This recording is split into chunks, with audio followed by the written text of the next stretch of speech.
So Bill, can you tell us how we can get around that universal problem of trying to get a class quiet when they just won't be quiet at the beginning of a lesson? Well, I'm assuming that the question is talking about your beginning relationship with a new class. Yeah. And you've got 4, 5, 6 kids calling out, 3 or 4 kids fiddling with objects or whatever. A little bit like the picture here, you know, with kids fiddling with water bottles or pencil cases. Some kids calling out, asking you your name, you know, why are you here, what's your name?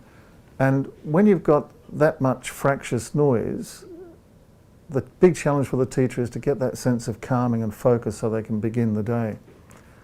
And rather than pick off any one particular behaviour, most teachers will say things like, can you please be quiet? Can you please stop talking? Will you please face the front and listen? And generally a question's not helpful. It's not a request. You're not asking their permission if they will be quiet and listen, if they will face the front, if they will stop calling out. And you'll see some teachers, no offence, they'll say things like, what did I just say? Didn't I just ask you to be quiet? Why are you still talking? Now, when we're trying to settle a class, it's far better to use directional language, calm, clear directional language, as we scan the eyes of the group. Something like, settling down everyone. Settling down, thanks. Several students are still calling out, hands down for now. So if several kids are still calling out in class, rather than try to answer any one of those kids, we'll cue them in, CUE, we'll cue them in. All right, several students are calling out, hands down for now, and eyes and ears this way, thanks. So again, bringing it back to the eyes and ears this way. If several kids are fiddling with the window blinds, fellas, you're fiddling with the window blinds, it's really distracting. Yeah, eyes and ears this way, thanks. Yeah, leave the blinds, thanks, and eyes and ears this way. So each of those brief cueings, those CUE, those brief cueings, are very positive. We're not saying don't fiddle with the blinds, don't call out. We're saying a number of students are calling out. You need to be looking this way and listening. Fellas, you're fiddling with the blinds, so you're describing what they're doing. You need to be looking this way and listening, thanks. So in the sense of the describing and directing cues, the teacher's very conscious of keeping it calm but positive, while still cueing the rest of the class to settle, look and listen. So the use of language, calm, clear language, which is easier said than done, of course, is the challenge when you're settling a class.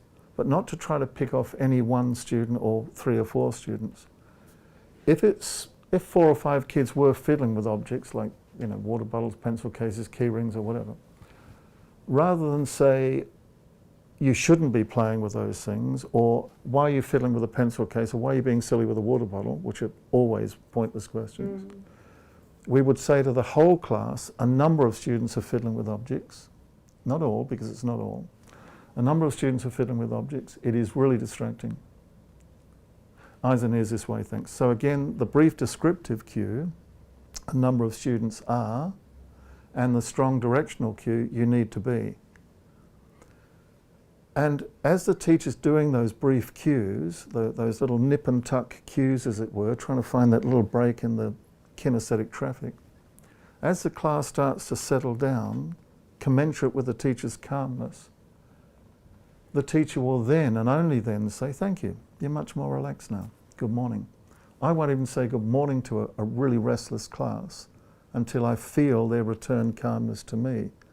But as the teacher leader, it's my responsibility to cue, CUE, that calmness by the kind of language, including non-verbal cues of course, that I'm sending out to the class.